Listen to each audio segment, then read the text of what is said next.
मी संतांचा महिमा काय वर्णन करू, माझी वाणी पुरत नाही। वाक्य कोणाचे माहिती आहे? देहूतल्या मालकांचं।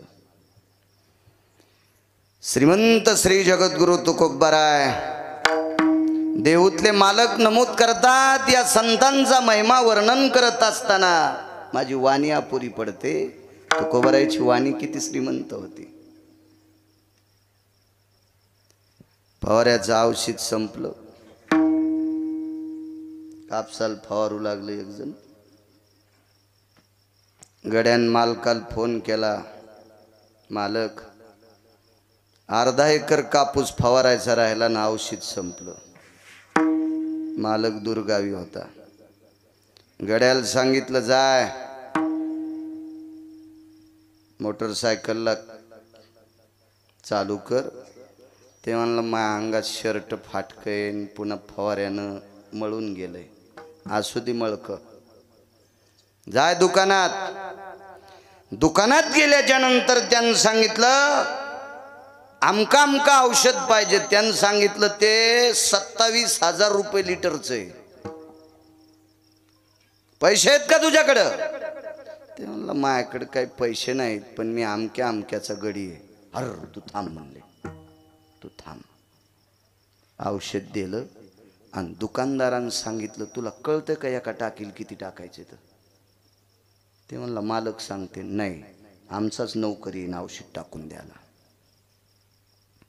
मुठभर जमीन ज्याच्या नावानं आहे, छटाकभर पैसे ज्याच्या खिशात आहे, दुकानदारानं नौकर पाठवून उधार औषध दिलं आणि नौकर पाठवून टाकायची व्यवस्था केली। कोणाच्या वाणीत टाकत? छटाकभर पैसे ज्याच्याकडे त्याच्याकडे, त्याच्या वाणीत इतकी ताकद। पंढरपुरातला मालक लक्ष्मीचा पती ज्यांच्याकडे मनानं येतोय त्या तुकोबारायच्या वाणीत किती ताकद असेल, काय शक्ती असेल तुकोबारायची। तरी पण त्यांनी म्हणावं माझी वाणी अपुरी पडते। तुकोबारायच्या वाणीचा दरारा किती मोठा आहे माहिती आहे? यांचं नाव ऐकल्याबरोबर यमाचं धोतर फाटत। तुकाराम तुकाराम नाम घेता कापे यमा, नाम घेता कापे यमा, नाम घेता कापे यमा। तुकाराम तुकाराम नाम घेता कापे यमा, नाम घेता कापे यमा, नाम घेता कापे यमा। तुकाराम नाम घेता कापे यमा, नाम घेता कापे यमा, नाम घेता तुकाराम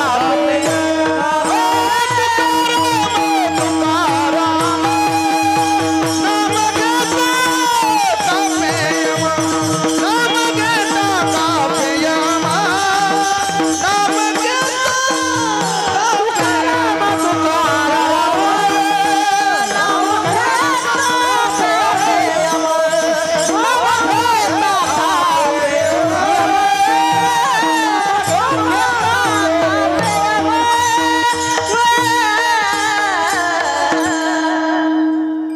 नाव ऐकल्याबरोबर यम थरथर कापत होता।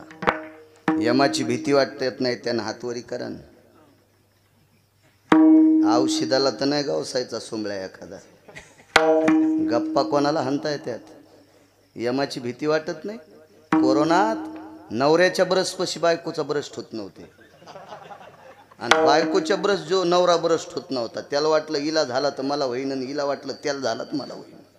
कशाला भेट होते माणसं? यमालाच ना रे, इतका यमाचा दरार आहे। आणि महाराज ढाळेगावकर त्याचं धोतर सुटत होतं, धोतर थरथर कापत होता। दक्षिणेचा राजा यम पद जात आहे का?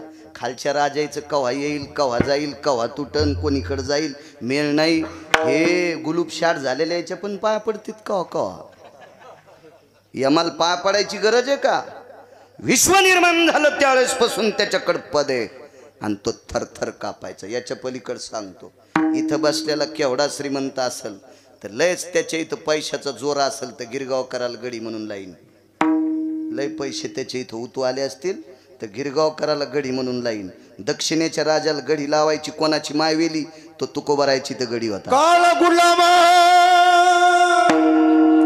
सलाम करी हो तुकया घरी राबलो, तुकया घरी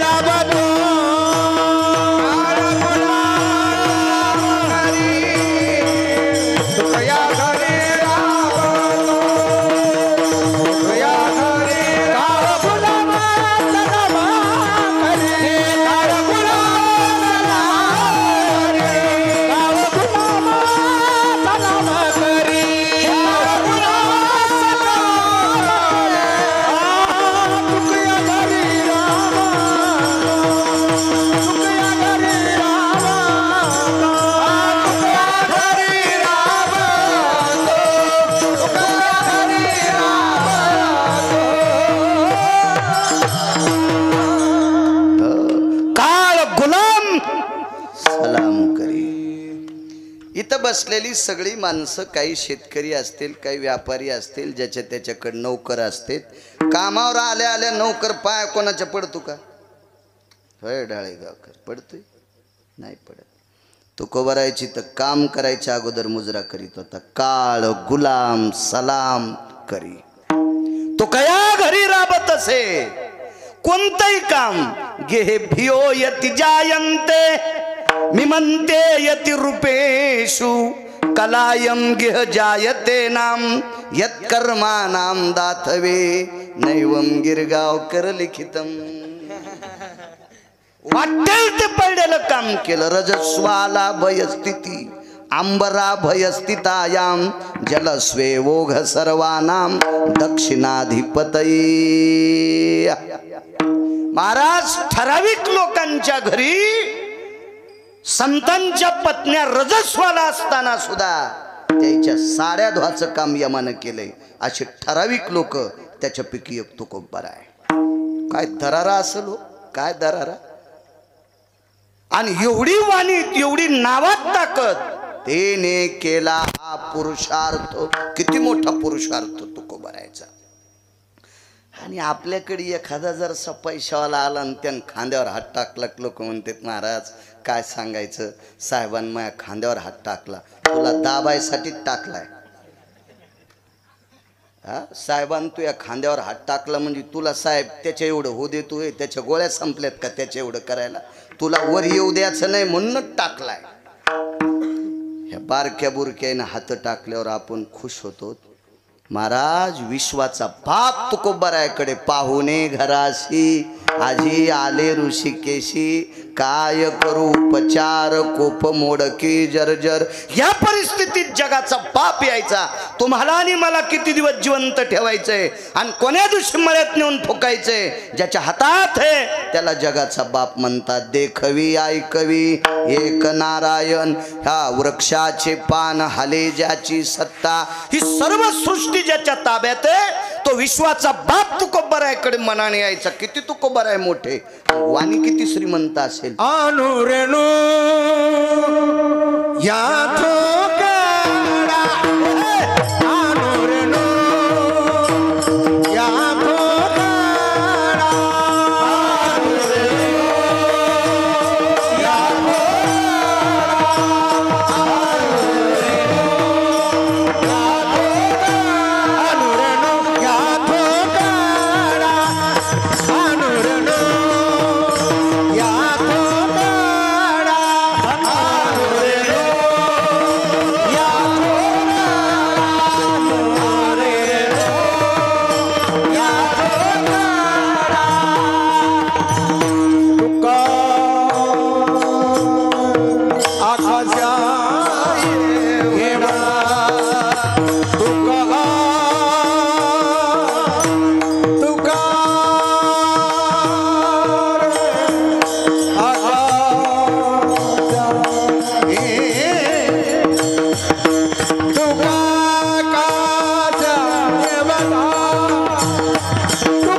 संदेश उतार. वा तुका आकाशा एवढा. किती मोठे तुकोबार आहे. तरी पण त्यांनी म्हणावं माझी वाणी अपुरी पडते. गिरगावचा बाळ्या किती पिठला हटणार आहे. तेथे माझा काय कोणता विचार. तेथे माझा काय कोणता विचार. वर्णावया पार महिमा त्याचा. वर्णावया पार महिमा. तेथे माझा काय कोणता विचार. तेथे माझा काय कोणता विचार. वर्णावया पार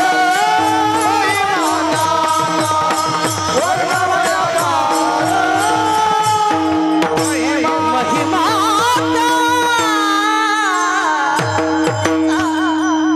एवढे मोठे तुकोबार आहे. त्यांनी म्हणावं माझी वाणी अपुरी पडते, मी किती सांगणार आहे. इथं बसलेल्या सर्व सज्जन श्रोत्यांचा आशीर्वाद गिरगावच्या बाळूवर असावा, जेणेकरून तुमच्या पुढे बोलण्याचा प्रयत्न करेल. चालत असलेला दिव्य ज्ञानयज्ञ, अन्नदानाचा यज्ञ, नामाच्या साधनेचा यज्ञ, जिथे पवित्र संतांचा अधिष्ठानाची गोडशी उभारणी, दिव्य असं तेजस्वी मंदिर, शालिमार पाषाणातलं मंदिर आहे. हा पाषाणाला हजारो वर्षाचं आयुष्य असतं.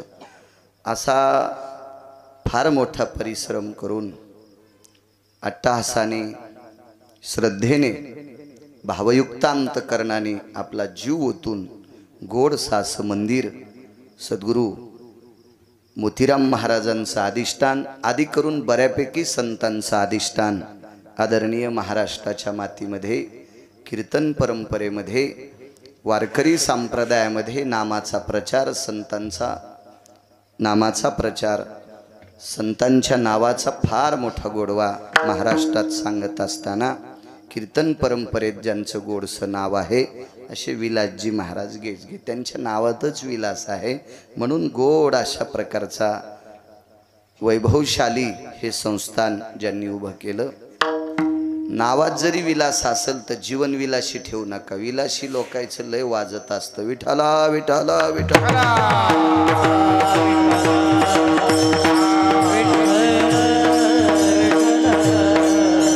हो, दुधानं आंघोळी करणारे मेले, वाजलं त्याचं विलासी जीवन नसावा.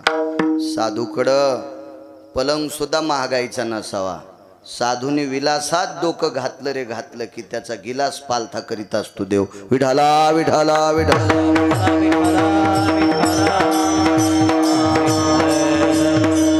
साधं वागणं महाराजांचं अत्यंत.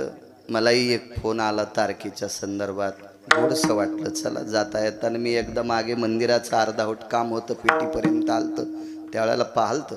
बऱ्यापैकी साधी परिस्थिती, झोपड्यात राहत होते, पूर्णकुटी म्हणता येईल त्याला. अशा अवस्थेत राहून महाराष्ट्रभर कीर्तन करून संप्रदायाचा प्रचार करत बसा. नामाचा प्रचार, माऊली बसा. नामाचा प्रचार करत करत बऱ्यापैकी महाराजांनी गोड असं या परिसरावर ज्यांची फार मोठी कृपा झाली अशा सद्गुरू मोतीराम महाराजांचं अधिष्ठान आदरणीय विलास महाराज करतात. त्यांच्या या कार्याला माझ्या ज्ञानोबाराय तुकोबारायचा गोडसा आशीर्वाद राहो. माझ्या विटेवरच्या मालकांचा आशीर्वाद राहो. माझ्या काशीतल्या मालकांचा आशीर्वाद राहो.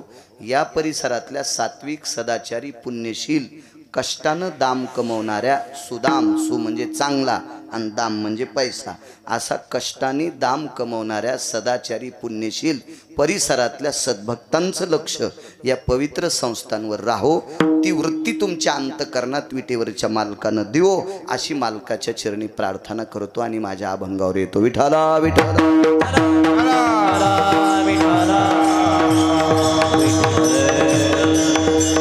काय वानू आता न पुरे ही वाणी. असं काय असेल बरं संतांकडं की जे आरती तुकोबाराय म्हणतात, पवन महाराज माझी वाणी अपुरी पडते. काय असेल संतांकडं, एवढं काय वैभव असेल? याच्या पलीकडं सांगू का? संत इतके मोठेत, इतके मोठेत, इतके मोठेत, इतके मोठेत. जर ही अष्टादश संत जन्माला आली नसती तर आपल्यात आणि ऊसातल्या डुकरात कवडीचा फरक राहिला नसता. तुमच्यात आणि माझ्यात, ऊसातल्या डुकरात आणि आपल्यात कवडीचा फरक नसता राहिला. महाराज हे तुमच्या आमच्यावर संतांचे उपकार असतील नवल नाही. महाराज देवाला देव पण द्यायची ताकद सुद्धा संतात. अमोचिया भावे तुझा देव पारा, आमुचिया भावे तुझं देव पारा. एका विचारोनी राही राहते, एका विचारोनी राही राहते. एका विसरोनी राहिलासी, एका विसरोनी राहिलासी, वा आमुचिया भावे तुझं देव पण. देवाला देव पण. या राजकीय लोकांच्या मागं पुढं 100-200 पुढारी फिरतात, म्हणजे कार्यकर्ते फिरतात. तर हे कार्यकर्ते त्या आमदाराचा, त्या खासदाराचा, त्या पंचायत समिती, जिल्हा परिषद कोण असेल त्यांचे प्रचारक असतात ते, आणि ते त्याला मोठं करीत असतात. एकटा जर नेता पुढं पळाला कोणी विचारी नाही याचं वाजलंय म्हणते, याच्या मागं पुढं कोणी भूत नाही. तसं या राजकीय क्षेत्रातल्या लोकांच्या मागं पुढं जसे लोक असतात ते त्यांचा प्रचार करतात आणि त्यांना मोठं करतात. विटेवरच्या मालकाचा प्रचारक संत आहेत आणि त्यांच्यामुळं त्यांना देव. अहो हा ठावच नव्हता आपल्याला, कोणी ठाव केलाय? कुळीची हे कुळ देवी केली ठावी संतानी, केली ठावी संतानी, केली ठावी कुळीची हे कुळ देवी केली ठावी संतानी, केली ठावी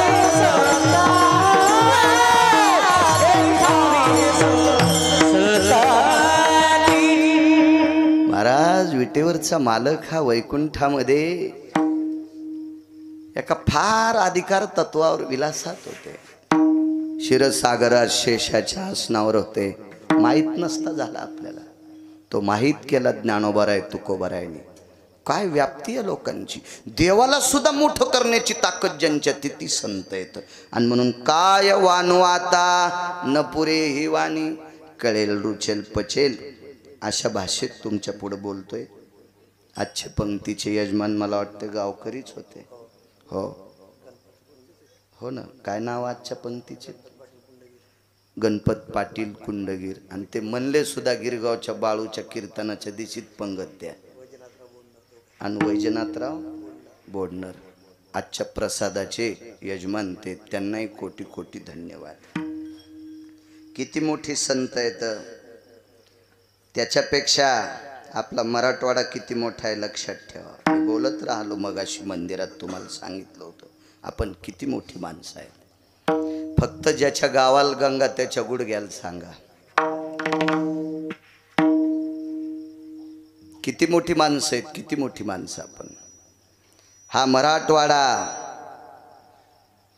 अध्यात्माचं केंद्र आहे. याच्या पलीकड सांगायचं झालं तर ज्ञानेश्वरीचं संशोधन केंद्र दैठणा होतं. ज्ञानेश्वरीचं संशोधन केंद्र. पण भानगड अशी झाली, आपल्याकडचे घरच्या गाईला पाणी पाजायचे नाही, 5 रुपयाची पिंडी घेऊन पंढरपुरातल्या गाईला वैरण चारते आणि मग शेल्फी काढायचा. मी गाईला पेंढी दिली, त्या गायीन खाल्ली बी नाही. ती गाय का खात नाही? तिचा मालकान तोंडावर आधीच आणलेला असते, कारण ती पेंढी 100 बाऱ्या इकली पाहिजे. आणि तिथं जाऊन शेल्फी काढीतून घरच्या बायला वैरण टाकीत नाही. सुंबळ्या तुला हाणायला पाहिजे. विठाला विठाला. किती मोठ्या प्रांतातली माणसं आहेत आपण. एक मुद्दा सांगतो. कीर्तन चालू होतं आपल्या परिसरात एक. नंतर लक्षात घ्या कुठं होतं, काय होतं, कोणाचं सगळं. कारण सगळ्या गोळ्या एकखट्या घेतल्यावर रिॲक्शन येत असते. कीर्तन चालू आपल्या प्रांतामध्ये. त्या कीर्तनाची परंपरा होती.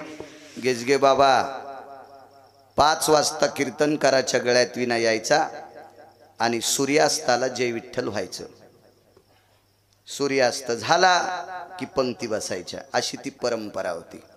आणि त्या परमपावन परंपरेतल्या कीर्तन परंपरेमध्ये कीर्तन चालू असताना त्या कीर्तनामध्ये एक संन्याशी कीर्तन ऐकायला बसले. फार मोठे संन्याशी. त्या संन्याशाला शर्ट नव्हतं.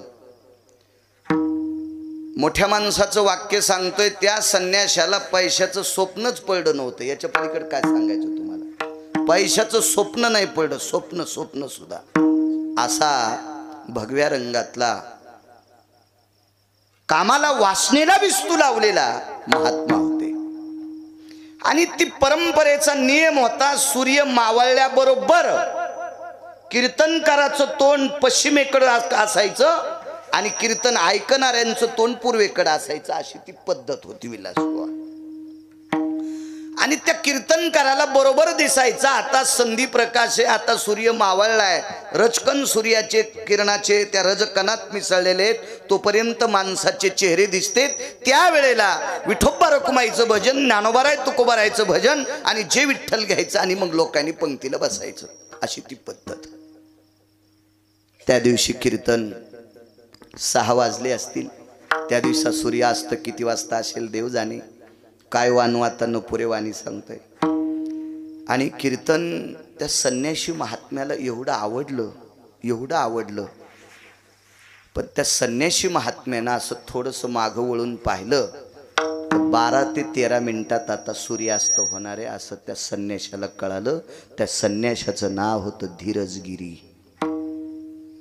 धीरजगिरी एवढा महात्मा.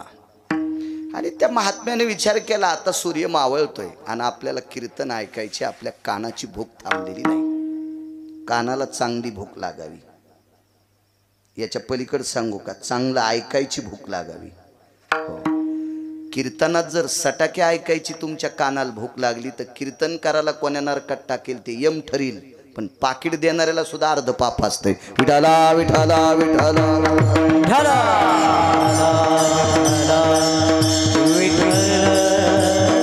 दर्जेदार ऐकायची सवय लागावी. दर्जेदार. एक जण म्हणला महाराज कीर्तन झकास करा. त्या बायकोची साडी नेसून नाचतो सोंबळा. कीर्तन हा झकास विषय असतो का पानचटा? कीर्तन हा बोधावर आरूढ विषय असावा. आणि तुला झकासच पाहायचा असेल तर भरपूर स्टेज येत ना. जाय ना 150 एकर फुकल्यात काय लोकायनं. तू ह्याजवळी तू फुक आणि निग्ग तू उचलायला इथं कशाला अपेक्षा करतो? विठाला विठाला.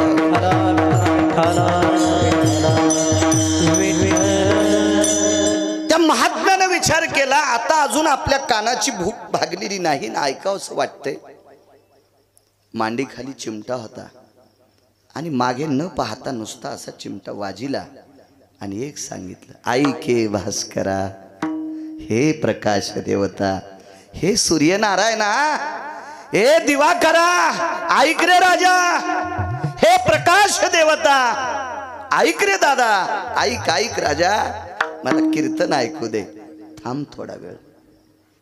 नाही मावळला सूर्य, नाही मावळला. पण सूर्य मावळून 1 तासभर झाला असेल. दुसरीकडे सर्वत्र अंधार आहे. पण जिथं कीर्तन चालू आहे तिथं सूर्य दिसतोय. 1 तास होऊन गेला राजो, 1 तास. मग त्या संन्याशी महात्म्याने अशा एका पोराचा चेहरा बघितला आणि त्यानं जांभाळी दिली. जांभाळी 3 प्रकारची असते. एक जांभाळी येते भुकेची, भूक लागल्यावर एक जांभाळी येते. ती जांभाळी गंगाखेड निवासी साध्वी जनाबाईंची जांभाळी संत शिरोमणी नामदेवरायांनी पाहिली. पांडुरंगाच्या मंदिराच्या महाद्वारात सकाळी 9-9:30 वाजता आईसाहेबांनी जांभाळी दिली आणि नामदेवरायाच्या लक्षात आलं लेकरू उपाशी आहे म्हणून घरी नेलं. भुकेची जांभाळी. एक जांभाळी आती जेवण केल्यावर येते झोपेची. आणि जांभाळी एक संसर्गजन्य रोग आहे, आजार आहे.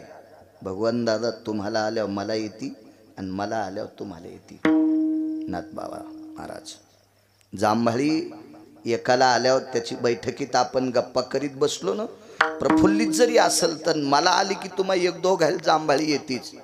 पण ती जांभाळी भुकेची होती. बाप्पा महाराजांच्या लक्षात आलं आता लोकर जेवायचे आणि मागं न पाहता मांडी खालचा चिमटा काढान वाजिला.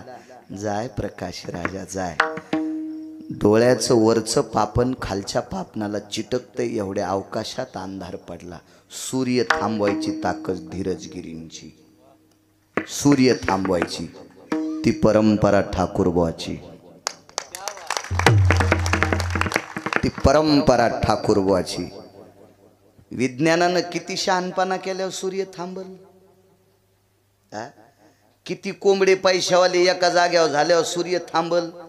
एक जण म्हणला मी ट्रक भर पुस्तकं पाठ केले. मी म्हणलं पप्याची माय जगेव या पुस्तकावर.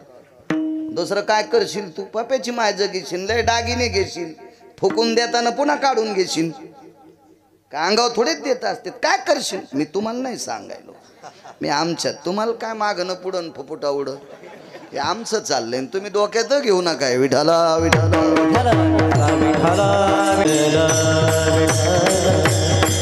किती जरी पुस्तकं वाचलेस तर आकाश आलेल्यावर तुझ्या पुस्तकाच्या ज्ञानानं पाऊस पडत नाही आणि सूर्य थांबत नाही. सूर्य थांबला. कीर्तनही त्याच परंपरेतल्या साधूचं आणि कीर्तन ऐकायला धीरजगिरी महाराज. या परंपरेतली एक माऊली किती अधिकारी. त्या माऊलीचं नाव होतं गिरिजामाय. गिरिजामाय सवाशीन जात राहिल्या. मालकाच्या अगोदर गेलेल्या स्त्रीला सवाशीन सौभाग्यवती शब्द असतो. दुपारी मी कीर्तनात सांगितलं, तिथेही त्या सवाशीनच गेलत्या. अगोदर गेल्या. चौघाच्या खांद्यावर प्रेत आहे. प्रेत गोदावरीच्या पात्राकडे चाललंय अंत्यविधी करता. चौघाच्या खांद्यावर प्रेत आहे. मडकं धरलेला पुढा आहे आणि पाठीमागं अंत्यविधी करता आहे. सगळी लोक आहेत, टाळकरी, वाळकरी, मृदंगाचार्य, विनेकरी, सुरेल त्या काळातले निष्ठावंत गुणीजन मंडळी, वारकरी मंडळी निष्ठावंत.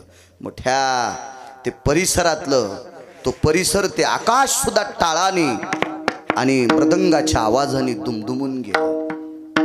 वयोवृद्ध गिरिजामाय गेल्या आणि गावाच्या येशीत एकदा प्रेत टेकलं आणि येशीतून प्रेत टेकून खांद्यावर उचलल्याच्या नंतर येशीच्या बाहेर ज्या वेळेला प्रेत जाते त्यावेळेला गिरिजाबाईंनी विचार केला, माझे मालक आहेत का अंत्यविधीला? माझे मालक आहेत का? म्हणून माझ्या माईंनो, तुम्ही फार मोठ्या भंगिऱ्या महाराजाच्या नका पाया पड जाऊ. आपण ज्ञानोबाराय तुकोबारायच्या राज्यातले थोतांड्या महाराजाच्या पाया पड जाऊ नका. त्याचं ऐकू जाऊ नका. घराला सुरुंग लागन. कारण या देशाची स्त्री अत्यंत सक्षम असली पाहिजे. कारण बाप किती जरी शहाणा असला तर 15% पोराला वेळ देतो, पोराला आणि पोरीला. जास्त वेळ जर कोण देत असेल लेकरायला तर या देशातली स्त्री देते. म्हणून या देशातली स्त्री चुकीच्या महाराजांच्या सानिध्यात जाता कामा नये. चुकीच्या थोतांडवादी लोकांचं ऐकता कामा नये. आपण वाघिणीचं दूध पिणारी माणसं आहेत, शेपुड्या पाळायच्या नाही. म्हणजे याचा अर्थ शेळ्या काढून द्या असं नाही म्हणालो मी दृष्टांतापुरतं सांगायलो. ज्याच्या इथं वाघीण जणली त्यानं शेळी पाळलीत. मी म्हणलं कशाला पाळली? काय नाही म्हणले, पप्याला ऊन लागलं तर त्याच्या कानात शेळीचं दूध टाकायचं. बोकड्याच घालू तू ह्या पप्याच्या कानात. वाघिणीचं दूध प्याल्या कुठं ऊन लागत असतं का? किती नालायकपणाचं टोक आहे. आपण ज्ञानोबाराय तुकोबारायचा परमार्थ ऐकणारी माणसं आहेत, थोतांड्याचं ऐकायचं नाही. आणि या देशाची स्त्री सुधारणं अत्यंत गरजेचं आहे. फार राज्य, राणी व संपत्ती, या देशाची सर्वोच्च संपत्ती काय असेल तर या पवित्र देशाची स्त्री आहे. रत्नांना जन्म दिलाय. ही जेवढी रत्न आहेत ही तेवढी रत्न तुमच्यातल्या एका एका माऊलीनं 9-9 महिने पोटात ठेवलेल्या तुम्ही आहात. इतक्या मोठ्या आहात म्हणून चुकीचं ऐकायचं नाही. किती बाई अधिकारी बघा. येशीच्या बाहेर प्रेत गेल्याच्या नंतर अंगावर पितांबर होता, हिरव्या रंगाचं पातळ आहे, पदर घेतलेली स्त्री, कपाळासारखं तळहातासारखं कुंकू लावलेली स्त्री, सुतुळ्यानं प्रेत बांधलेलं होतं. त्या सुतुळ्या तोडल्या आणि माडावून डोकं उचललं. मालक आहेत का अंत्यविधीला? तर मालकानं सांगितलं, गिरिजा आहे ग, आहे गिरिजा, आहे तुझ्या सोबतच आहे. दृष्टांत संपला. ज्या परंपरेतल्या साधूच्या कीर्तनामध्ये बसलेला संन्यासी सूर्याला थांबवतोय तो संन्यासी किती दर्जेदार. ज्या वारकऱ्याच्या कीर्तनात संन्यासी बसून सूर्याला थांबवतो तो वारकरी किती दर्जेदार. या परंपरेतली स्त्री यमाला पुन्हा सांगते मला वापस पाठव. या परंपरेतली स्त्री किती पवित्र. मग एवढी गोड परंपरा या मराठवाड्याची आहे. आणि अशा संतांचं वर्णन करत असताना तुकोबाराय पहिल्या कडव्यात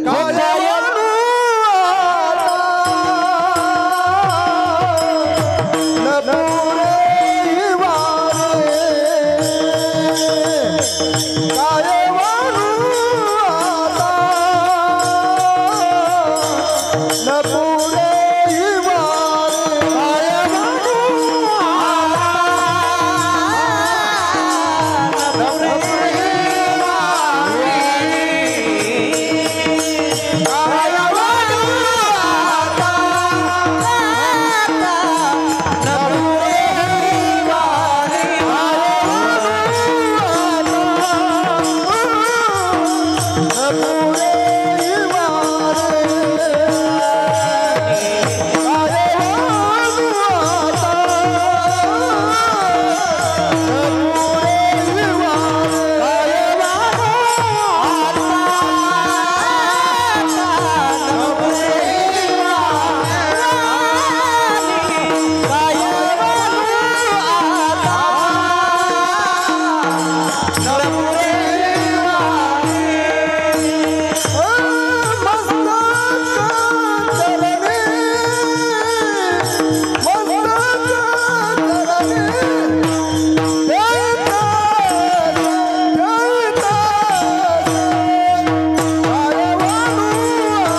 ताकद आहे महाराज या लोकांची. आपल्या महाराष्ट्रात वारकरी संप्रदाय प्रत्येकाच्या रक्ताच्या कणाकणात भिनलाय.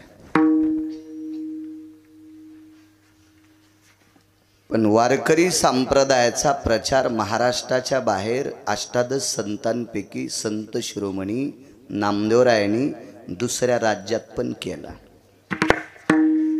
आणि त्याच्यानंतर जर वारकरी संप्रदायाचं नाव जर मोठं कोणी केलं असेल तर मराठवाड्यातले संत ज्ञानसूर्य सद्गुरू रंगनाथ गुरुजी परभणीकर.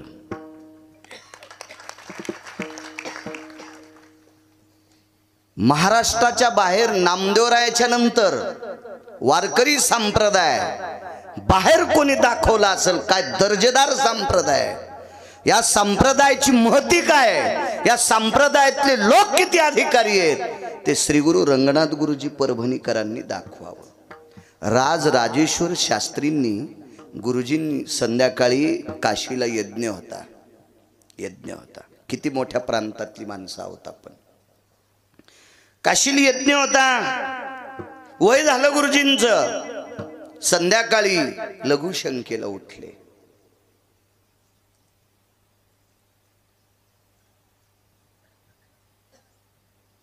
राजराजेश्वर शास्त्रींनी आजोबांना विचारलं काय चालू आहे. म्हणे यज्ञ चालू आहे. यज्ञात तुमच्याकडं पद कोणतं आहे. राजराजेश्वर शास्त्रीच्या आजोबांकडं कारभारी पद होतं. यज्ञामध्ये होत्या कारभारी कलावा सोडणारा. आता तुम्हाला प्राणप्रतिष्ठेचे कळल यज्ञ. फक्त ते हुशार लोक असले पाहिजे तर तुम्हाला कळन. नाहीत मायासारखे असल्यावर तुमची रास मिथून मी सांगतो इथून आणि तू ऐक तिथून तुम्हाला कळणार नाही, कोणालाच कळणार नाही. ते तसे जाणकार लागतील. विठाला विठाला विठाला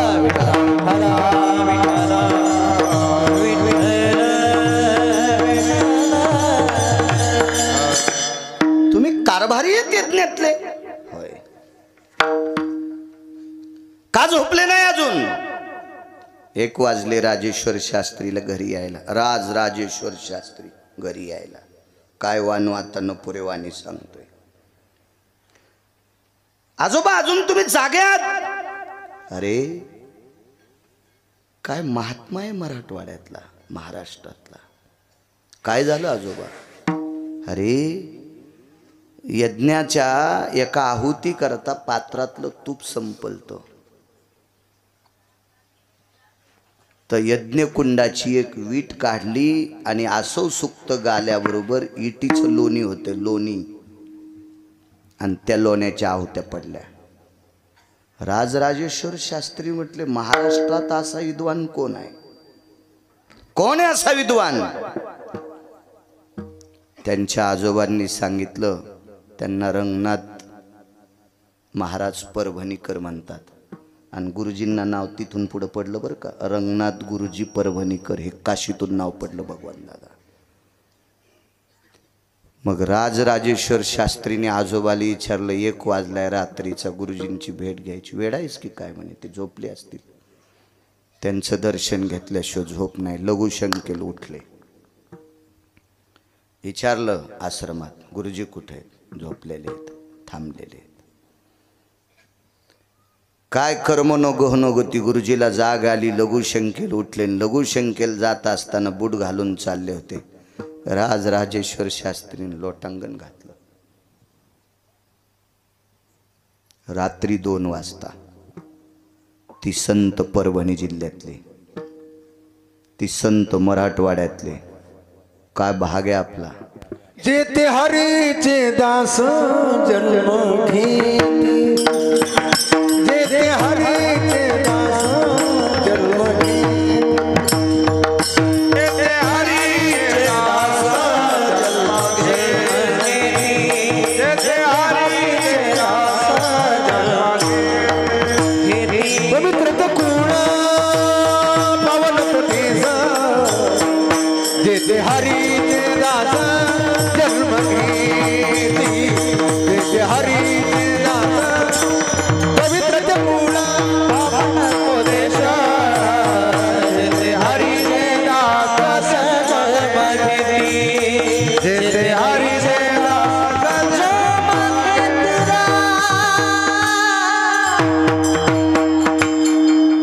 किती मोठे गुरुजी असतील. वा. गुरुजी सर्वांना ज्ञात असतात, पण ज्या कुळात साधू जन्मायला यायचा असेल त्या कुळात कोणाचा तरी आशीर्वाद लागतो, तेव्हा त्या कुळात मृदंगाचार्य, वारकरी संप्रदायातला निष्ठावंत गायक आणि वारकरी संप्रदायाचं तत्व सांभाळणारा कीर्तनकार त्या कुळात जन्माला येत असतो. त्याला वंशाचं पुण्य लागते.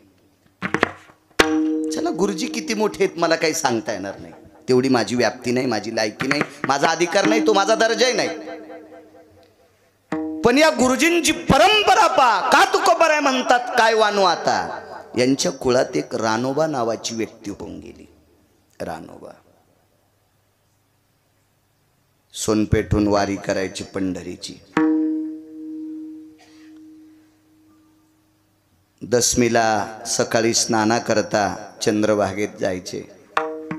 स्नान आटपल्याच्या नंतर दशमी, एकादशी आणि द्वादशी सोडली की पुन्हा पायी पायी निघायचे. रानोबा महाराजांचे पाय बाणाच्या कमानीसारखे वाकले, असे वाकले पाय. किती वाऱ्या केल्या असतील. चलताना काय त्रास होता असेल ते सोडून द्या, पण रानोबा महाराजांचे घोटे घासत होते. घोटे इतके पंजे जवळ आले आणि गुडघे बाहेर गेले, घोटे घासत होते. घरातल्या लोकांनी सांगितलं, आता कशाला वारी करता तुम्ही.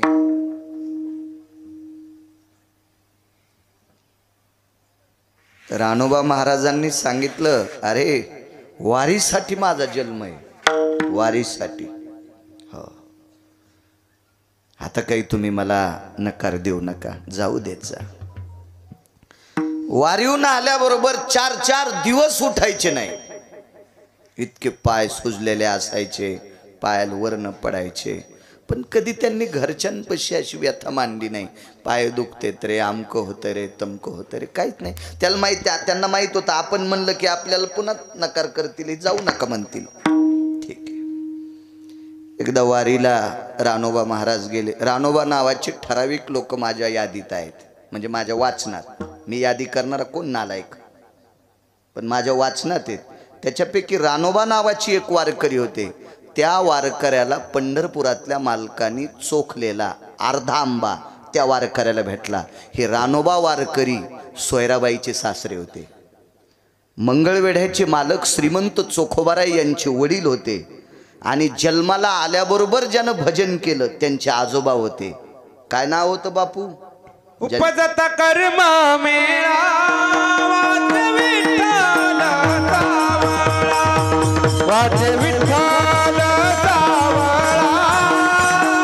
वाच विठ्ठल सावळा. उपजत कर्म मेळा वाच विठ्ठल सावळा, वाच विठ्ठल सावळा. उपजताची कर्म मेळान वाचे विठ्ठल सावळा. देशमुख वकील साहेब. झाल्या भजन. हो. आशा पुत्राचे नातवाचे ते आजोबा होते, ते रानोबा. आणि दुसरे हे अजून रानोबा आहेत 7-8, पण बस झालं, दुसरेच ऐका. नंतर पुन्हा ऐकू एखाद्या कीर्तनात. ते एका मंदिरात मुक्काम पडला गेजगे बाबा. ते मधुकरी मागायचे. मधुकरीला मी दुपारी नाव सांगितलं, पुराणातलं नाव आहे मधुकरीचं कांती भिक्षा. पण या कांती भिक्षेला म्हणजे शिजलेली पदार्थ, त्याला बाळासाहेब कांती भिक्षा म्हणतात. आणि या कांती भिक्षेचं नाव माझ्या ज्ञानोबाराय तुकोबारायच्या परंपरेत मधुकरी हे नाव पडलं. काय नाव आहे गोड. हा, मग मधुकरी मागायचे. एक भाकरी, 1-2 घरी अर्धी भाकरी. त्यावेळेला अन्नाचा दुष्काळ होता. स्वयंपाकाचा, अन्नाचा किती दुष्काळ होता इथं बसलेल्या जुनाट वारकऱ्यांना, जुनाट कीर्तनकारांना विचारा. पाकिट घेऊन धाब्यावर जेवणाऱ्याला नका विचारू, त्याला काय कळत असते. हे साखरेच्या पोत्यातले मुंगळे किती साखर खावा, संडासला किती बाऱ्या जावा, थोडीच अक्कल असती. कारण हे निष्ठावंत लोकांना विचारा. विठाला विठाला विठाला, विठ्ठला विठ्ठला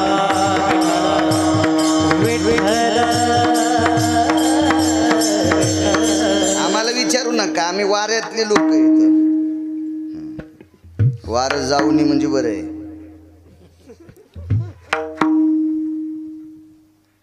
अर्धी चतकोर भाकरी 2-3 घरी वाढली. नाथ महाराज मंदिरात आले, एकट्यानं भजन केलं. शरीर थकलं होतं. अर्धी चतकोर भाकरी खाल्ली, मंदिरातल्या मारुतीरायाला प्रणाम केला आणि रानोबा महाराज झोपले. रात्रीच्या 1 वाजता एक व्यक्ती आली, अंथरुणाला हलवलं. कोण? मिनमिनती वात होती दिव्याची. काय वातानं पुरे वाणी सांगतोय. आपण ज्या भागातले त्या भागातली संत किती मोठे होते इतका दर्जा लक्षात ठेवा. आपण किती मोठे आहेत, किती मोठ्यांची लेकरं आहेत हे ध्यानात ठेवा. आणि मग अंथरूण हलवलं. भगवान दादा उठले. कोण? वाट सुरू आहे मी. दिव्याचा बारीकसा प्रकाश होता. रानोबा महाराज म्हणले कधी आले? चलताचे. जेवण? चलताचे. पिशवीतली मधुकरीतली अर्धी भाकरी काढली. आपल्याकडं भाकरी बांधायच्या पालवाला पालव गाळणं किंवा भाकरीचा कपडा म्हणायचे. त्याला मुख्य नाव आहे पालव आणि गाळणं. हा शास्त्रातला शब्द आहे, गाळणं आणि पालव. रानोबा महाराजांनी ती भाकरी ठेवली. महाराज आयुष्यभर ज्यांनी वाऱ्या केल्यात त्यांनी मधुकरीचा प्रसाद आहे आणि त्यांचा हात लागलेला प्रसाद आहे. पालव असा पांगवला गाठ सोडली आणि समोरच्या व्यक्तीनं भाकरी खाल्ली. मला चांगलं कळतंय, जुन्या काळातली माणसं भाकरीचा कुस्कूर सुद्धा असा हातावर घेऊन खात होते. हातावर घेऊन खात होते. अन्नाला जपत होते माणसं. जेवण केलं आणि तो नाटक्याच माणूस होता आल्याला. तो वारकरी नव्हता महाराज, कळेल तुम्हाला. वळकटी टाकली रानोबा महाराजांच्या बाजूला आणि वळकटीहून उठले आणि रानोबा महाराजांच्या पायाला हात लावला. तुमची सेवा करू का? वाक्य ऐकता का दर्जेदार वारकऱ्याचं? रानोबा महाराजांनी सांगितलं, दादा मी 4थ्या आश्रमात आहे. मी 4थ्या आणि 4थ्या आश्रमात गेलेल्या व्यक्तीने बायकोला सुद्धा पाय दाबू द्यायची नाही. आश्रमो चतुर्थाति जायम सभार्यांति वर्णो स्थिता पानिग्रहणोस्तत क्रियानाम शैवम नैवाति कायायम. हे काय नालायकच वाक्य, मोठ्यांचं वाक्य. मी 4था आश्रम स्वीकारला रे. मी जिच्याशी पाणी ग्रहण केलंय तिला पाय चुरू देत नाही. तुम्ही कोण? आणि या मधुकरीच्या भाकरीचा अर्धी भाकरी दिली याचा उपकार फेडण्यासाठी माझे जर तू पाय दाबत असशील तर मला कोणी नरकात टाकावं देवाला सुद्धा कळणार नाही. काय वानू आता सांगतोय? नकोय. पण समोरचा हट्टी होतं. हट्टी म्हणण्यापेक्षा नाटकी होतं. नाटकी म्हणण्यापेक्षा चतुर होतं. चतुर होतं. आणि इतका आग्रह धरला, इतका आग्रह धरला. पायावरचं पांघरण बाजूला केलं आणि पायाला जखमा झालेल्या होत्या. अरे अरे तुमच्या पायाला जखमा आहेत कशा? वारी करतो. कधीपासून? पूर्ण वृत्तांत सांगितला. हे ऐकायला मारुतीराय साक्षीला होते. जगातला 1 नंबरचा वारकरी. हो, मारुतीराय काय सामान्य दर्जा होता का? केवळ वनीचे वनचर पाले खावीर वानर चारी मुक्ती त्यांच्या किंकर सवे सुरवर वंदिती. केवळ वनीचे वनचर. सेवेच्या बाबतीत जर विचार केला तर मारुतीराय सारखी सेवाच नाही. तुम्ही आम्ही सगळे सेवा करू पण भाकरीचे तरी कानकोंडे आहेत. मारुतीरायनं भाकरी पण पंढरपुरातल्या मालकाला मागितली नाही आणि काम तर केलं. काय खाऊन बापू? पाला खावणी वाहिले पर्वता बांधिले ते तू सिंधुवारी बांधिले ते तू पाला खावणी वाहिले पर्वता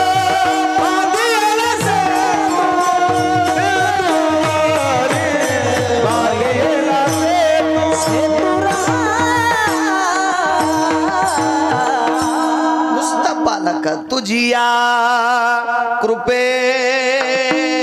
तरुवराती फुले. हे देवा, तुमच्या कृपेनं ही तरुवर फुलतात त्याचा मी पाला खातोय. पाशेवा ते मारुतीराय साक्षी लगेच घे बाबा. आणि या वाटसरूनच सांगितलं, महाराज माझ्याकडे एक औषधी आहे, ही तुमच्या पायाला मी चोळतो, तुमच्या जखमा नीट होत्याल. रानोबा महाराजांनी सांगितलं, दादा जी औषधी असेल त्या द्या, तुमचा उपकार होईल. मी अजून 4-2 वर्ष वाऱ्या शिल्लक करीन, द्या ते औषधी मी चोळतो. पण वारकरी गेजगे बाबा लय हट्टी होतं ना ते म्हणला, किती बाऱ्या हात पुढं घ्यावा, किती बाऱ्या माग घ्यावा, आणि किती दाबून चोळावा, किती आधार चोळावा तुम्हाला कळणार नाही. आणि तुम्ही जर कमी अधिक केलं तर तुमची त्वचा जाईन, ते मला चोळू द्या. हे पंढरपुरातलं होतं. बाप होता जगाचा तो बाप, सामान्य माणसाच्या रूपात आलेला. आणि रानोबा महाराज ऐकायला तयार नाहीत. समोरच्या व्यक्तीने सांगितलं, महाराज तुम्ही वारकरी आहात, लावू द्या ना औषध. औषध लावल्याबरोबर राजे हो एका सेकंदात जखमा दुरुस्त. आता ते रानोबा महाराज होते. आपला संप्रदाय चमत्काराचा नाही पण साक्षात्काराचा आहे. आपला संप्रदाय साक्षात्काराचा आहे, चमत्काराचा नाही. आमक केल्यावर तमक होतंय, रुमण्यान हाणायला पाहिजे त्याला. विठाला विठाला विठाला.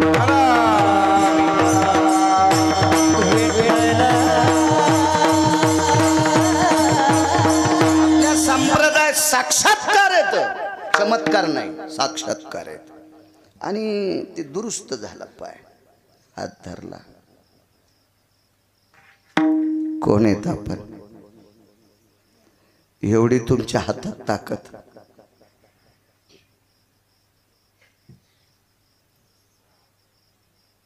काय एवढी ताकद तुमच्या हातात कुठून आली? काय साधन आहे? मनगटत धरलं, प्रगट झालं रूप.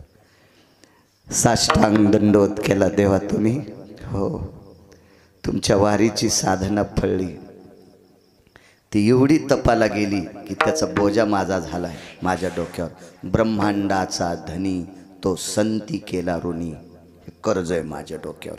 आणि ते फेडण्यासाठी, तुमच्या पायाच्या जखमा दुरुस्त करण्यासाठी आलो. आणि महाराज एक करू का आता? आता पायाच्या जखमा नीट झाल्यात, तुमचे वाकलेले पाय सरळ करू का? किती वेळ लागेल भगवान दादा देवाला पाय सरळ करायला? किती वेळ लागेल? पण ऐका महाराज, ऐका ऐका, दर्जा वारकऱ्याचा किती मोठा होता.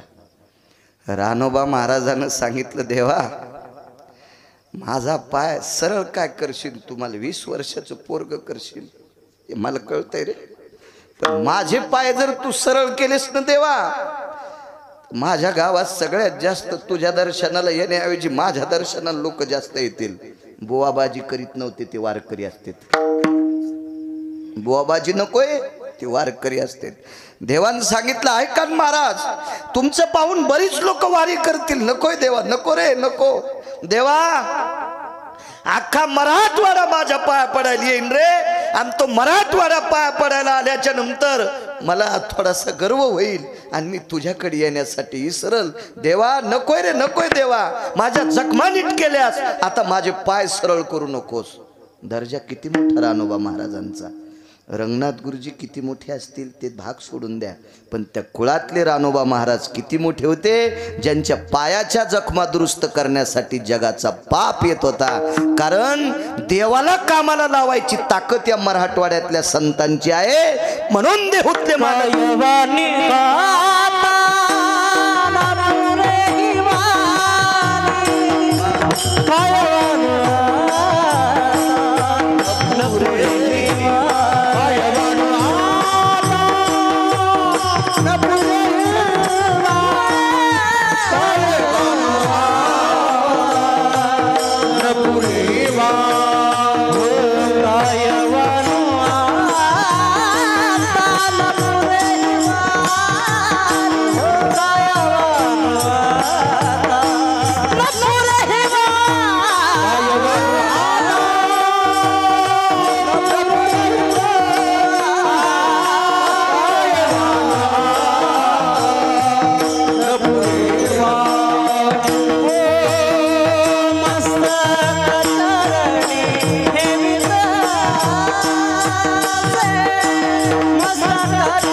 आहे संतांचा, किती मोठी व्याप्ती आहे. एकदा संत शिरोमणी नामदेवराय उत्तर भारतात यात्रेला गेले. तसं मला असं वाटतंय नामदेवरायची इच्छा पंढरपूर सोडून जायची नव्हती, असं वाचनातून लक्षात येतं. मी जे काय मोठ्या लोकांनी लिहिले ते वाचनात असं लक्षात येतं की नामदेवरायची इच्छाच नव्हती पंढरपूर सोडून जायची. पण नामदेवरायला यात्रेला चला म्हणण्यासाठी आळंदीतले मालक गेले. आणि आळंदीतले मालक म्हणल्याच्या नंतर राजे पंढरपुरातल्या मालकांनी सांगितलं, नामदेवराय जा, ज्ञानोबाराय आले तुम्हाला नेण्यासाठी, जा तुम्ही. आणि नामदेवराय निघाले. अरे देवाचं किती प्रेम असावं नामदेवरायावर. नामदेवराय भगवान ज्ञानोबाराय म्हणाले, माऊली हारूस साबडे नामा माझे. माझा साबडा नामदेव आहे, त्याला सांभाळून द्या. भगवान रडू लागले आणि नामदेवराय यात्रेला गेले. त्या उत्तर भारतातल्या एका प्रांतातला राजा यवन होता, मुस्लिम होता. काय वानू आता न पुरे वाणी सांगतोय. यवन होता, मुस्लिम. आणि त्या राजाच्या प्रधानाचं नाव होतं चारुकीर्ती. तो हिंदू होता. राजा मुस्लिम आहे आणि प्रधान हिंदू आहे. असू द्या राजाचं नाव काय असेल ते, पण प्रधानाचं नाव होतं चारुकीर्ती. हा चारुकीर्ती नावाच्या प्रधानाला महती माहीत होती महाराष्ट्रातली. आणि माऊली महावैष्णव ज्ञानोबाराय आणि नामदेवराय आपल्या प्रांतात आले. तसं चारुकीर्तीला कळालं. तो वैष्णव संप्रदायातला होता, तो सनातन संस्कृतीतला होता, पण काम करायचा मुसलमानाकडे. माझ्या वाचनात एक कविता आली, ती मला नव्हती, कारण माझ्या पाठीमागच्या अभ्यासक्रमात होती. आणि मी शाळेत गेल्यावर अभ्यासक्रम 10 वर्षाला बदलत असतो पाठ्यपुस्तक निर्मितीत. त्या अगोदरच कविता होती. एक आपल्याकडे इंग्रजांचं राज्य होतं, गोऱ्या सरकारांचं. आणि त्याच्यातले 2 अधिकारी इतके भडवे, ते हरामखोर नालायक होते. आपल्यातले काही सेवक होते, त्या सेवकांना शिखा होती. शिखा म्हणजे शेंडी आणि गंध असायचा. आणि मग त्या नालायकांना, त्या हरामखोरायच्या, त्या बुजदिलांच्या लक्षात आलं यांची जलोशी कशी करायची. म्हणून काडतुसाला गायीची चरबी लाईत होती भडवे, ते गायीची चरबी. आणि काडतुस तोंडान तोडावं लागायचं. ते नखांगी तुटत नसते, असं दातान तोडायचं आणि मग ते फेकायचं, तर ती तोंडाला चरबी लागायची. ते एका व्यक्तीनं पाहिलं, म्हणे तुम्हाला शिखा आहे, गंध आहे, शेंडी आहे, गंध आहे, तुम्ही वैष्णव आहात, सनातन संस्कृतीतले आहात, याला गायीची चरबी लावली, तुम्हाला माहिती आहे तरी दातानं. ते म्हणला, आमची काय काळज उलटे नाहीत, पण आम्ही पोटाची शर्मिंदे. ती कविता केलती, नच उलटे काळीज त्याची, परी शर्मिंदे अन्नाचे. नच उलटे काळीज त्याचे, परी शर्मिंदे अन्नाचे. लेकर बाळ जगवायचे, आम्ही नोकरीला आहेत, मालक नालायक, आम्ही काय करावं. तसा हा चारुकीर्ती सनातन संस्कृतीतला होता. योगायोगानं यवन राजाचा तो प्रधान आहे. आणि राजाला सांगितलं, राजे साहेब, आपल्या प्रांतामध्ये 2 वैष्णव आलेत, वारकरी आलेत. तो हिंदी भाषित होता, ज्ञानदेव नामदेव. वा. आता काही राजे, बिदरचा बादशाह वाईट कसं म्हणता येईल, ढाळेगावकर. समाधीचा जीर्णोद्धार बिदरच्या बादशाहाने केला. पुन्हा एक सांगतोय, संत शिरोमणी नामदेवरायाचं लग्न त्याच राजाने केलं, त्याच्या अगोदरच्या. हा पुढचा काळ झाला, तो 700 वर्षापूर्वीचा काळ होता. म्हणजे सगळ्याच जातीत माणसं वाईट असतात आणि सगळ्याच जातीत माणसं चांगले असतात. मला जात दाखवा बरं वकील साहेब, त्या जातीतली माणसं दारू पित नाहीत. औषधाला तर गवसायची नाही. सगळ्या जातीत हरामखोर माणसं आहेत आणि सगळ्या जातीत चांगली माणसं आहेत. म्हणून कोणाला शिव्या द्यायचा प्रयत्न करी जाऊ नका, रट्टे खातात. विठाला विठाला विठाला विठाला.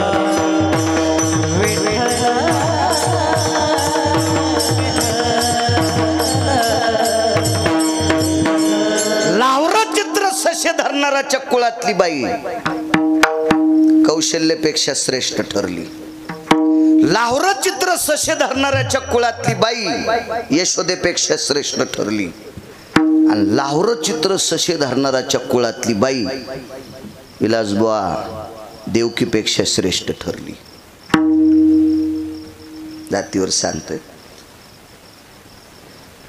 कौशल्या मातेचं रामप्रभूवर प्रेम होतं, पण वनवासाला जाताना ररड्या जीव द्याला का?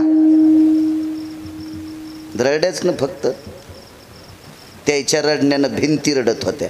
इतकं आपण पाहिलं. चला, भगवान कृष्ण परमात्मा यशोदेकडं गोकुळात नेऊन ठेवत असताना देवकी ररड्या. नाथ बाबा प्राण सोडा का? नाही. भगवान बाबा सोडा का प्राण? नाही. यमुनेच्या डोहात चेंडू बुडाल्यावर यशोदा रडत होत्या, पण पुढं सरकल्या का? मागे मागे सरे, पाऊला पाऊली माग सरकत होती, पुढं सरकली का? नाही. बरोबर. यशोदा सामान्य आहे का? गंगाखेडचे आईसाहेब सांगतात, धन्य यशोदा ती माय दाशी जनी वंदी पाय. अधिकार होता आईसाहेबांचा. या तिन्ही दर्जेदार माता, पण यांच्यापेक्षा कोटीपटीनं श्रेष्ठ ठरली शबरी.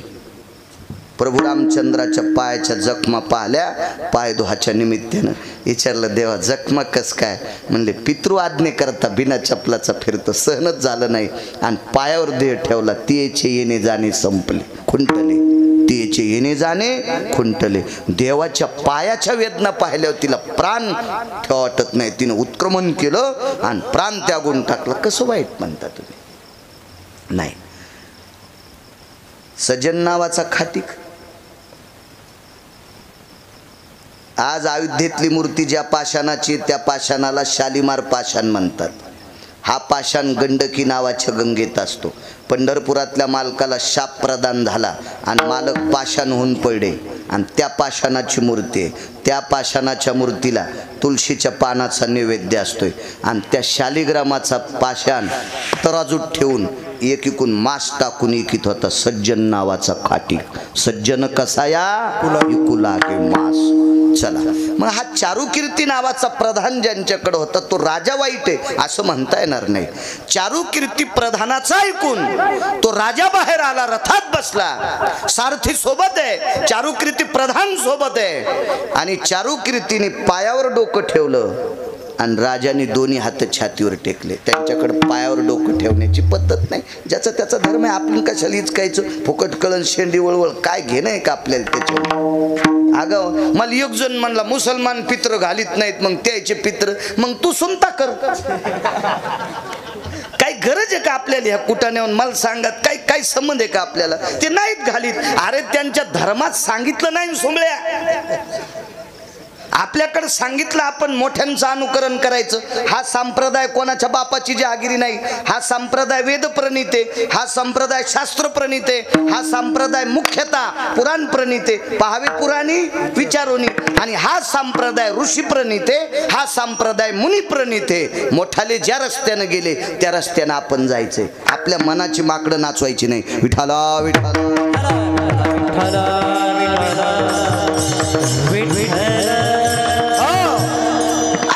छातीवर हात ठेवले. नम्रतेचं लक्षण आहे ना ते. छातीवर हात ठेवणं सुद्धा नमस्काराचं लक्षण आहे. एक पुरा असा एक महती आली युद्ध कार्यामध्ये.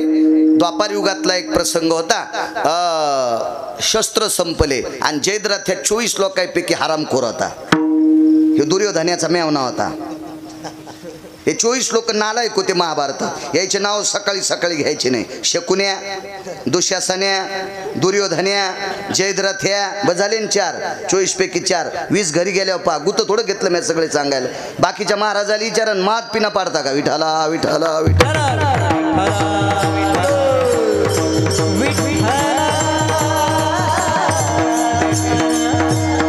शस्त्र हातातलं संपलंय. लात मारली. हातातलं शस्त्र संपल्यावर वरी हात करणं नम्रतेचं लक्षण. छातीवर हात ठेवणं बप्पा नम्रतेचं लक्षण आहे. किराताचं पोरग प्रभू रामचंद्रानं मारलं. चूक केली ती बरं.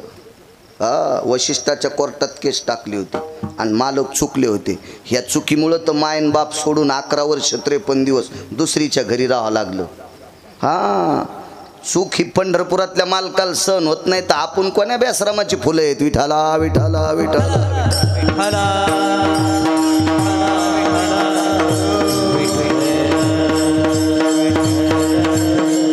काय सांगू लागलो.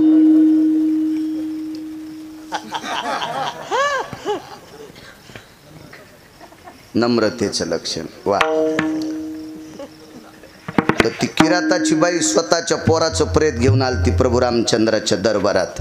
तिथं प्रेत घेऊन आल्याच्या नंतर दोन्ही हात छातीवर ठेवले. पाया पडता येत नाही ना. जगाचा बाप आहे, माफ करा म्हणे. नम्रतेचं लक्षण आहे. आपल्याकडे नम्रता सांगितली म्हणून त्याने छातीवर हात ठेवले, हे नम्रतेचं लक्षण आहे.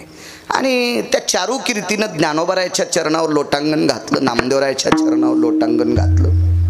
बघा किती मोठा अधिकार या लोकांचा. दोन सांगतो मुद्द्यात मुद्दे. माऊली महावैष्णव ज्ञानोबारायने तहान लागल्याच्या नंतर एका विहिरीला पाणी लावलं. मला वाटतंय तो खूप उचंबळाला. तव गडगडीत कुवा उदके ओसंडला, तव गडगडीत कुवा उदके ओसंडला, कल्पांती खवळला सिंधू दैसा, सिंधू दैसा कल्पांती खवळला सिंधू दैसा.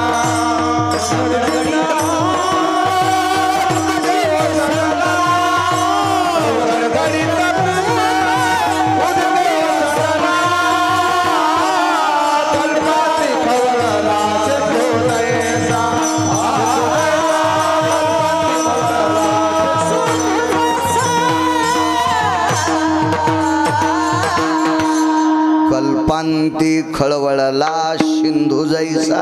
पाणीच वरी आलं. हाही साक्षात्कार त्या यवन मुस्लिम राजाने पाहला.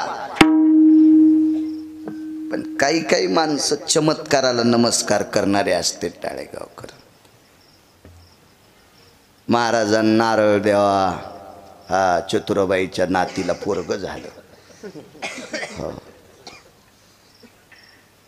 महाराजांनी गंडा बांधला, आणसाबाईच्या नातील बब्या झाला. लागली रांग तिकडच. ह्या अशा चमत्काराला नमस्कार करणारा महाराष्ट्रात 2% पांचट वर्ग आहे. कर्तव्याला नमस्कार करणारा वारकरी संप्रदाय, कर्मशील संप्रदाय. आपण कर्मभूमीवर आलो. ह्या भंगाऱ्या गोष्टीला महत्त्व द्यायचं नाही. याच्या पलीकडे सांगू का. ज्ञानोबाराय तुकोबारायने जे देव सांगितले नाही त्या हलकट देवायच्या पण पाया पडायचं नाही. शेंदरी हेंदरी दैवते जे स्वतःच्या पोटाकरता भीक मागायले त्या बोंबल्या देवायच्या काय पाया पडता. आणि हे काय तुमचं भलं करणार आहेत ते भिकार चोट. विठाला विठाला विठाला.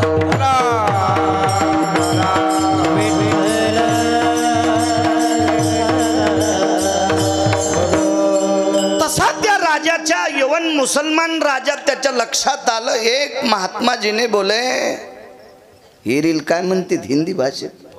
बावडी मला काय हिंदी येत नाही. माई हिंदी इधर से गाडी आई गाडी चली गई मैं खाली राहिला. काय गरज आपल्या मराठी येते ना कशाला आगावपणा आहे का नाही. माझा मराठाची बोल अभिजात दर्जा आहे. मराठी भाषा सगळ्या भाषेची बॉस आहे, मालकी नाही. पेनीचा टिपका सुद्धा सहन होत नाही ती भाषा मराठी भाषा आहे. फार मोठी साधने. चला अरे बोले एक कुयो को कुवा भी बोलतेत ना, कुवा भी म्हणतात ना. कुवा बावडी. कुवा हा शुद्ध शब्द आहे. बावडी हा इकडंच आहे भावतालचा. अजून एक पुन्हा शब्द आहे. मग शिक्षण कमी असू द्या पण बाळा वाची तू जास्त. विठाला विठाला विठाला.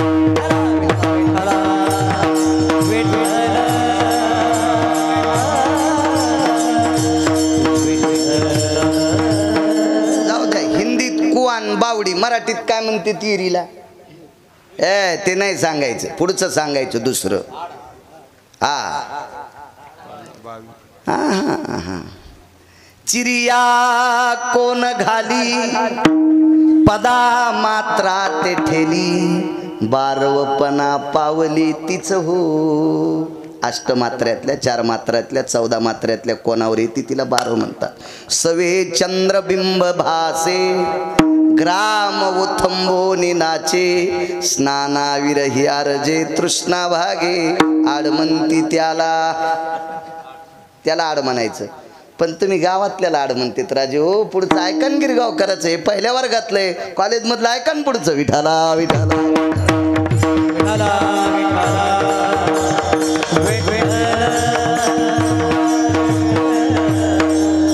असू द्या. आता पुन्हा पाहू दुसऱ्या कीर्तनात. तुम्ही पुन्हा म्हणताल तुला येतच नाही इकून पिना पाडायचे मग. आपलं शिका. माझं मत आहे आपलं शिका. विरील काय म्हणावं ते आपलं शिकावं. हो. काय झालंय माईक एखाद्याच्या हातात दिलं की ते धर्मावर इतकं बोलवतो जसा धर्म याच्या आज्यानं सुरू केलता. आणि धर्माच्या बाबतीत तिला इतकं अनुकरण करत नाही. हो. तुम्हाला एक माहिती आहे का गुरुजी काय म्हणाल ते? रंगनाथ गुरुजीनं त्या काळात वाक्य वापरलं होतं काही ठराविक लोकायला. तुम्ही काय वारकरी संप्रदायाचा प्रचार करता म्हणले. तुमचे पोट्टे इलायतीत शिकायला येतं आणि तुम्ही इकडं आम्हाला गाथा मराठीत सांगता. हे तुमचा नाही उद्धार होणार. ते झोपलेच सगळे विठाला विठाला विठाला.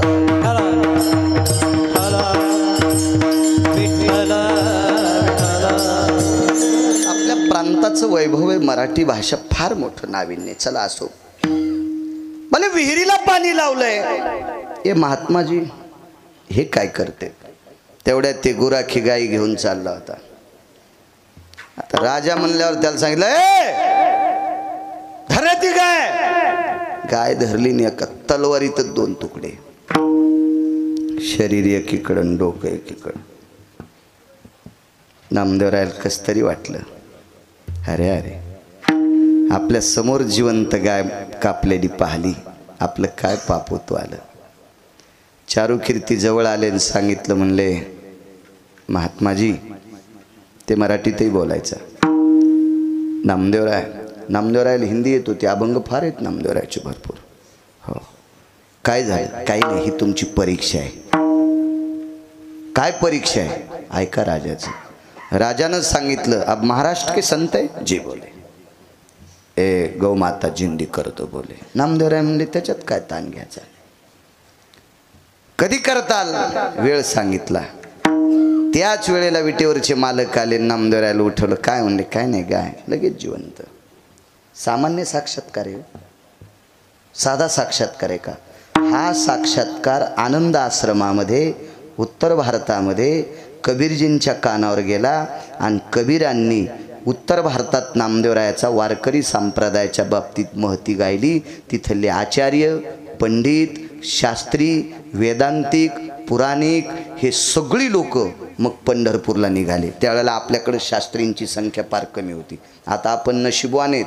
आता आपल्याला भरपूर शास्त्री येतं. हो खूप खूप शास्त्री. पण माझ्या जन्माच्या अगोदर महाराष्ट्रात 3च शास्त्री आले. जगन्नाथ अण्णा पवार, तुकाराम महाराज महामुनी आणि प्रल्हाद शास्त्री दैठणकर.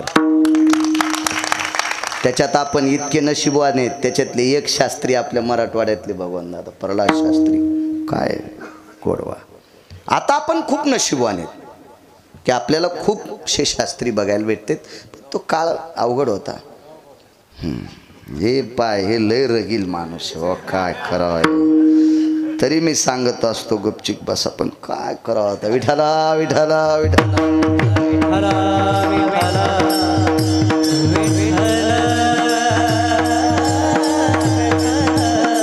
असे शास्त्री आले आणि ही यात्रा चलत असताना उत्तर भारतात कान्होगोवारी नावाचा एक संन्यासी भेटला. त्याच्या जटा धरायला 400 शिष्य होते. जटा दाढीन मिशा सांभाळायला 5-50 इतक्या मिशान दाढी लांबलेल्या होत्या. हो. आणि जटा धरायला शिष्य होते. लय वैभवशाली. ते सोन्याच्या चुलीवरचा स्वयंपाक खात होतं. सोन्याची चूल फक्त लाकडं सोन्याची नसते. हो. लाकडं कसे सोन्याचे. माधव महाराज मगर सांगायचे. हो. परमार्थातले आधुरी लोक. मी एक तर वाचून सांगतो नाही तर महाराष्ट्रातल्या फक्त 6 लोकांचं ऐकून सांगतो. अजून 7व्याचं ऐकून सांगितलंच नाही आणि फजिती करून घेणारही नाही. विठाला विठाला विठाला.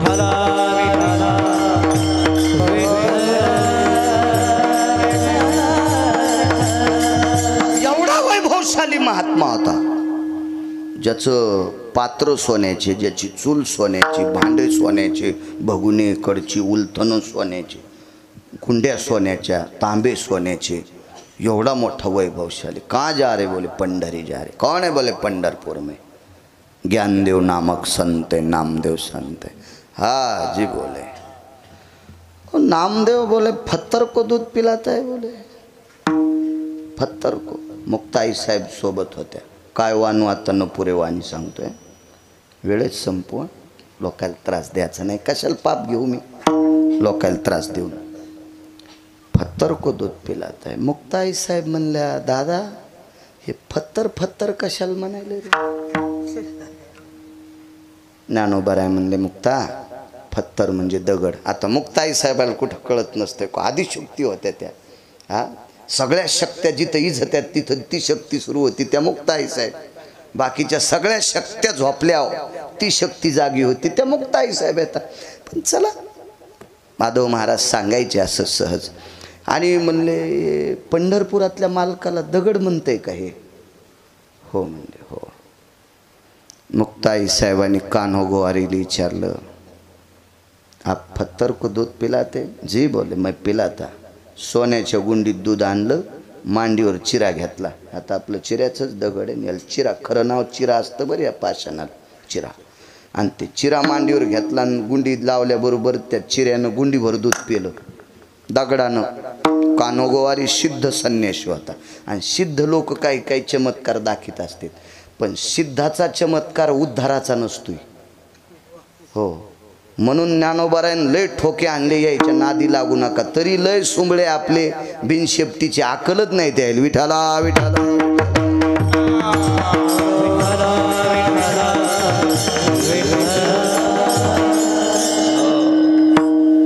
एका साधूनं 29 वर्ष घातली तोंडातून जाळ काढायसाठी. तोंडातून जाळ काढा 29 वर्ष. आणि स्वामीराम भेटले. स्वामीराम म्हणजे 1949 ते 51 एका पीठाचे शंकराचार्य होते ते. स्वामीराम शंकराचार्य होते 1949 ते 51. आणि त्यांनी भेटले म्हणले काय साधना 29 वर्षामध्ये 10 वर्ष घातले ना आता साधना प्राप्त केली. मी चूल पेटितो केल्याबरोबर इस्तूच बाहेर पडला. आणि स्वामीराम म्हणले किती वर्ष घातलेस? 10 वर्ष गेले. म्हणले 29 वर्ष झाले आता साधना तपाला आली. मी आता एका आदल्यातच इतकी साधना तप केली. म्हणले आदल्यात? आणि मग डबी केवढ्याला असेल ती? कवडी, दमडी, खडका, आदला, लालपई, ढबल पैसा याच्यातच असं ना ती एक डब्बी काढायची पेटी. माझ्या लहानपणी 10 पैशाला होती, 5 पैशाला होती. तर त्या काळात काय असेल स्वामीरामांच्या काळात. मग 29 वर्ष झालं तू साधना करून तोंडातून जाळ काढी. तू मी आदला खर्च केल्यावर अख्खा कशाला म्हणतील गावन घेऊन निरी सांगायला लागलो.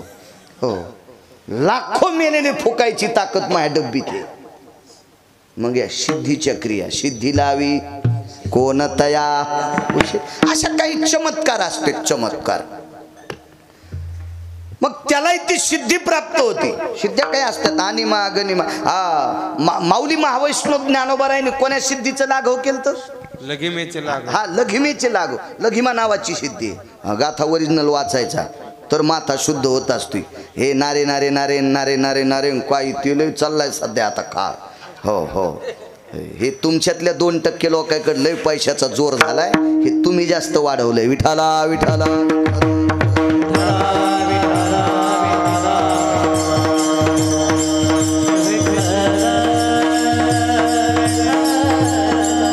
चुकीच्या मार्गाने कमवलेल्याचे पैसे चांगल्याला कधीच जात नसतील, ते भंगिरेलाच जात असतील. हे बी लक्षात ठेवत जा. म्हणून निष्ठेनं परमार्थ करणाऱ्या वारकऱ्याने हे डोक्यातच घ्यायचं नाही. तुमच्याकडं हरामखोराचे पैसे येणारच नाहीत. हे भंगिऱ्यालाच जाणार. कधी बी डोक्यात ठेवायचं. विठाला विठाला विठाला.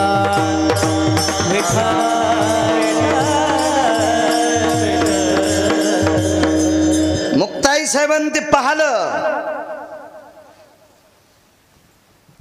बाकीचे सगळे लोक म्हणले बापरे पत्थर को दूध पिलाता है, पत्थर को दूध पिलाता है.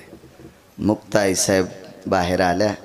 ज्ञानोबारायांनी बरंच ताळलं होतं, पण आईसाहेब थांबल्या नाही आणि कान्हो गोवारीची दाढीच हालिली.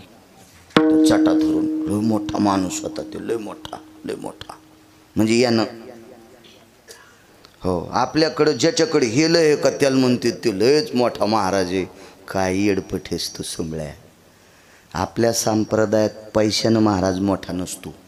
आपल्या संप्रदायात किती मोठ्या गाडीत आलाय महाराज याच्यावर मोठा नसतो.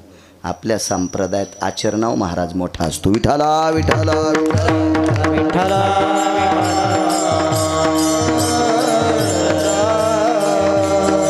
हे पसारा आहे.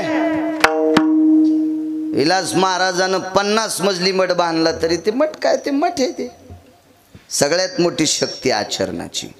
हा, आणि तुम्ही गाड्या घोड्यावर जर महाराज मोठा म्हणत असतील तर तुमच्या परिसरात मला शेतकरी दाखवा बरं. त्याला 12.5 लाखाचं जनरेटर आहे. ऐक माऊली बाळू आहे, पाहिला शेतकरी. वकील साहेब तुम्ही पाहिला का? मला 4.5 लाखाचं घ्यायचं तर हवा चालली.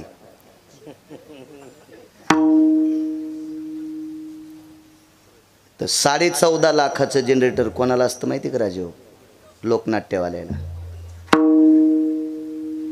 आणि जनरेटर ठेवाला ट्रक 24 लाखाचा.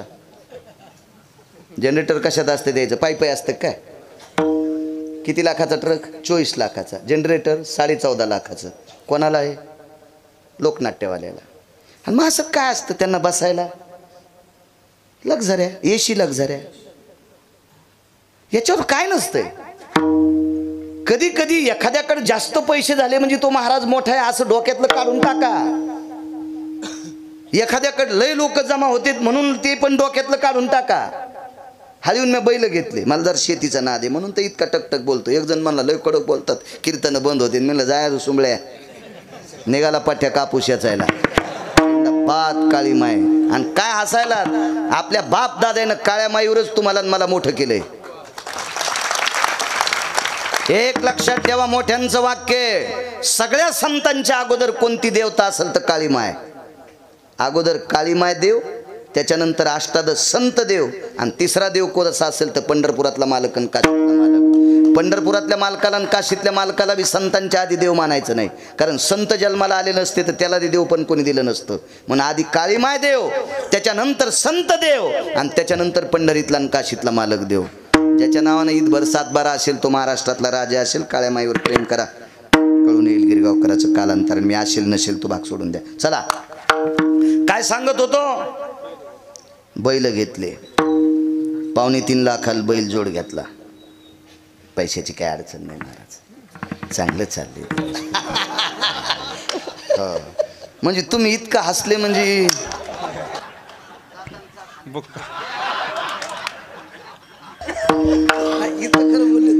नाही, मी कुठंच बोल. मी प्रत्येक कीर्तनात सांगतो मला पाईप आहे.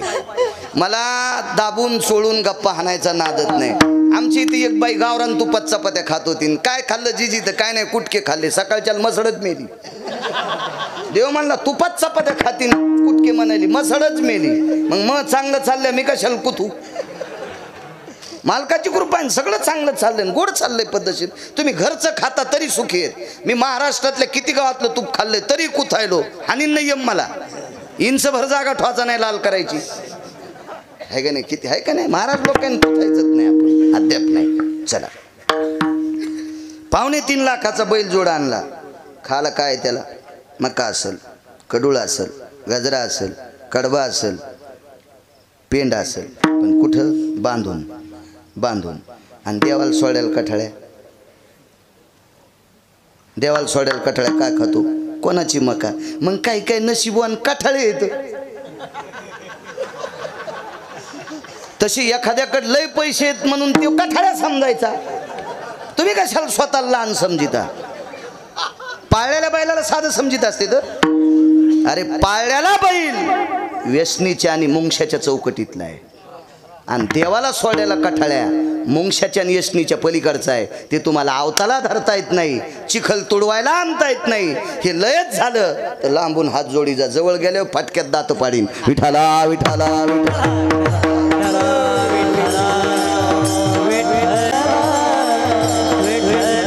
असा एक वैभवशाली कानुगोवारी होता. नाव नाही ठेवायचा, वैभव कानोगोवारीला नाव ठेवायची माझी काय पात्रता आहे? त्याचं पुराणात नाव आहे. माझं पोरग किती वर्ष पित्र घालीन मला त्याचाही विश्वास नाही.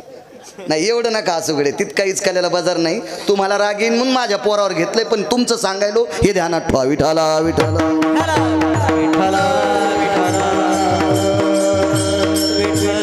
मुक्ताई साहेब म्हणले अरे झिपऱ्या, अशा दगडायला दूध तर आमच्या परिसरातलं कोणी पाजीन, पण पंढरपुरातल्या उभ्या दगडाला दूध पाच,